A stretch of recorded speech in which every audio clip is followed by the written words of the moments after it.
Hea laps tutvub mustkunstnikuga.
Mustkunstnik õpetab trikki.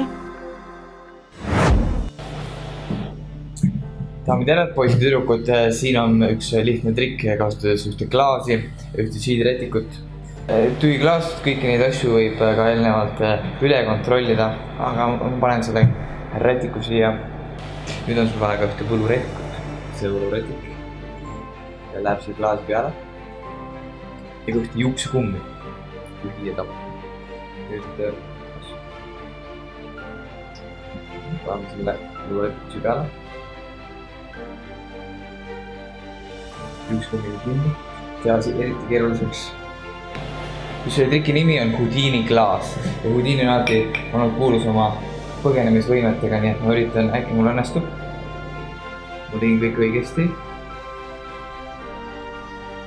Kätt saab.